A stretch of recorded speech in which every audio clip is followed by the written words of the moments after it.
Hello friends, मैं doctor Hemant Sharma आज आपको ग्लैंजमैन थ्रोम्बोस्थीनिया के बारे में बताने जा रहा हूँ। तो आज हम डिस्कस करेंगे ये क्या होता है और इसके क्या सिम्टम्स है, किन को होता है, कौन लोग इसमें अफेक्टेड होते हैं और इसके क्या प्रिवेंशन है, क्या ट्रीटमेंट है और कैसे पहचाने की ग्लैंजमैन थ्रोम्बोसाइटोनिया है। ठीक है, तो अब मैं बता देता हूँ कि अगर आपको भी इस बीमारी से सफ़र कर रहे हैं आप, तो डायरेक्ट कॉल नहीं करें।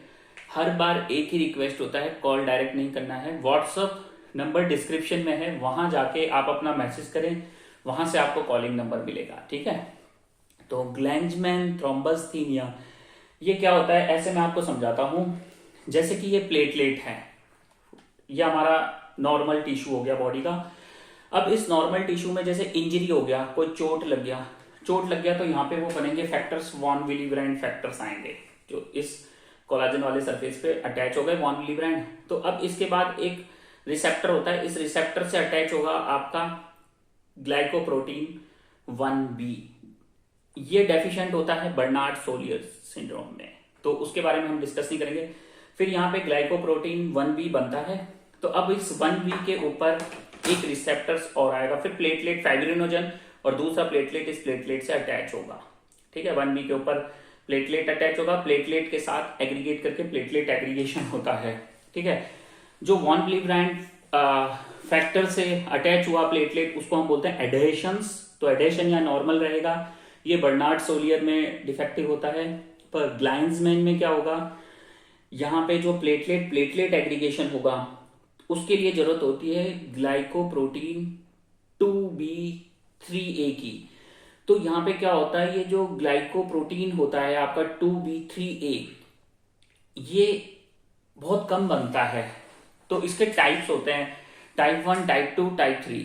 टाइप 1 सीवियर होता है, जिसमें 5% ही बनता है ये फैक्टर, ये ग्लाइकोप्रोटीन्स। ठीक है, रिसेप्टर ये फाइब्रिनोजन और प्लेटलेट टू प्लेटलेट एग्रीगेशन के लिए हेल्पफुल होते हैं, तो होता नहीं है यहाँ पे, इसलिए ब्लीडिंग होता है, नाक से खून निकलेगा, मेंसेस आ रहा है तो हैवी मेंसेस होगा, कोई चोट लग गई तो खून रुकेगा नहीं। तो ये क्या हो रहा है, ग्लैंजमैन। अब इसको हम बोलते हैं क्वालिटेटिव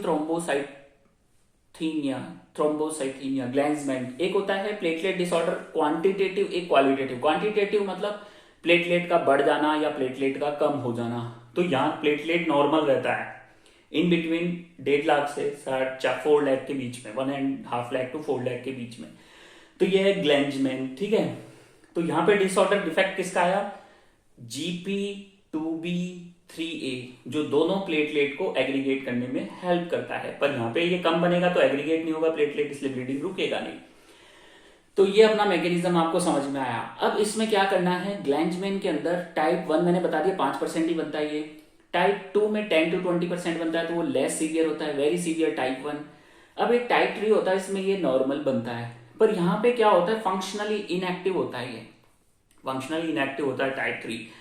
अब बात करते हैं सिम्टम्स, मैंने बता दिया, चोट हो गई, लिम्ब में स्वेलिंग आ सकती है, घुटनों में चोट लग सकती है, स्पोर्ट्स खेलोगे तो सूजन आएगी, लिगामेंट्स, कार्टिलेज, जॉइंट्स, वेसल्स, कोई कट लग गया तो रुकेगा नहीं ब्लड। ठीक है, लैट्रिन में खून आ सकता है, पेशाब में खून आ सकता है, मेंसेस हो रही है, पीरियड्स आ रहे हैं फीमेल को तो पीरियड्स हैवी हो रहा है। ठीक है, तो ये सारी चीजें हैं। अब बात करते हैं इसको हम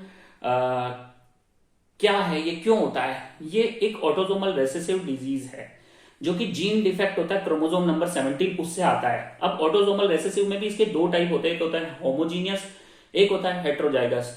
तो होमोजीनियस क्या होता है, जब दोनों जीन डिफेक्टिव होंगे तो इसके सिम्टम अपीयर होंगे, दोनों जीन डिफेक्टिव हैं तो सिम्टम अपीयर होंगे।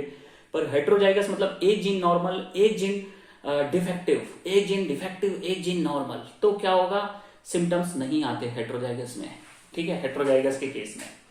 अब बात करते हैं इसमें सीबीसी कराओगे तो क्या फाइंडिंग होगा, सीबीसी में platelet normal, everything normal, haemoglobin कम हो सकता है क्योंकि ब्लीडिंग होती है। ठीक है, तो वो एक नॉर्मल फाइंडिंग हो गया। अब हम बात करते हैं ब्लीडिंग टाइम, इसका करेंगे तो वो बढ़ा हुआ आएगा, क्लॉटिंग टाइम इसमें नॉर्मल होता है।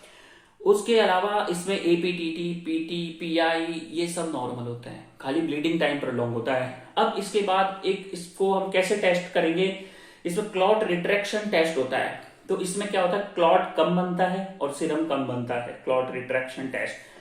ठीक है। अब उसके बाद और क्या टेस्ट हम इसके करके देख सकते हैं, प्लेटलेट एग्रीगेशन टेस्ट कर सकते हैं। उसमें हम रिस्टोसिटिन डालेंगे, सिटिन डालेंगे और फिर हम देखेंगे प्लेटलेट एग्रीगेट हो रहा है क्या। तो प्लेटलेट एग्रीगेशन नहीं होता है, ये हम करके देख सकते हैं। ठीक है, अब बात करते हैं इसके इलाज की, क्या ट्रीटमेंट इसका अवेलेबल है।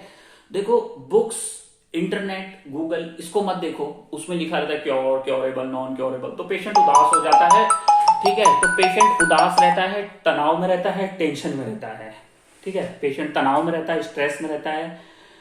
अब इस केस में क्या करना है हमें, ट्रीटमेंट की अब हम बात कर रहे हैं, तो ट्रीटमेंट में क्या है, सिम्टोमेटिक ट्रीटमेंट। एक होता है क्योरेबल 100% ठीक करना, एक होता है सिम्टोमेटिक, मतलब क्वालिटी ऑफ लाइफ इंपेयर्ड नहीं हो, आपको ब्लीडिंग नहीं हो, मेंसेस नॉर्मल हो, कट लगे तो आपका ब्लड रुकना चाहिए। तो उसके लिए क्या होता है, हम न्यूट्रिशंस दे सकते हैं जो कि हेल्प करे। कुछ दवाइयां हैं जैसे कि डेस्मोप्रेसिन दे सकते हैं, हैवी मेंसेस होता है तो ट्रेनेक्सा दे सकते हैं, हार्मोनल पिल्स दे सकते हैं, पर खुद से कोई दवाई नहीं लेनी। Self medication is absolutely contraindicated, very very harmful and dangerous for you. हमेशा डॉक्टर की सलाह लें, ऑफिशियल प्रिस्क्रिप्शन ले, कौन सा मेडिसिन कितना लेना है, हर मेडिसिन आपको सूट करे जरूरी नहीं। ठीक है, अब उसके बाद और कैसे ट्रीट कर सकते हैं हम इसमें, रिकॉम्बिनेंट फैक्टर 7 आता है, उससे भी ट्रीटमेंट किया जा सकता है। और मैंने बता दिया कि लाइफ स्टाइल, ठीक है, तो बहुत सारी चीजें, फैक्टर्स डिपेंड करेंगे आपको क्या देना चाहिए, आपकी बॉडी को क्या सूट करेगा। और diet, diet always play important role. Healthy lifestyle, reduce stress, okay, regular mild exercise, तो ये सारी चीजें रहेंगी।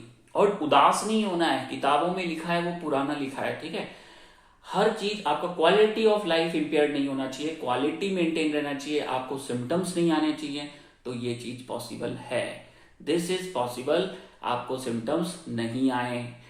ठीक है, तो आपको इसके बारे में समझना है क्या है, नॉलेज, एजुकेशन जरूरी है। लास्ट में थैंक यू, धन्यवाद। अगर आपको भी इस वीडियो से रिलेटेड या इस बीमारी से रिलेटेड तकलीफ है तो व्हाट्सएप नंबर मेरा डिस्क्रिप्शन में है, वहां अपना डिटेल्स डालें। और थैंक यू, डायरेक्ट कॉल ना करें, हर बार ये रिक्वेस्ट है। वीडियो अच्छा लगा लाइक करें, चैनल पे नए हैं सब्सक्राइब कर लें। Good bye.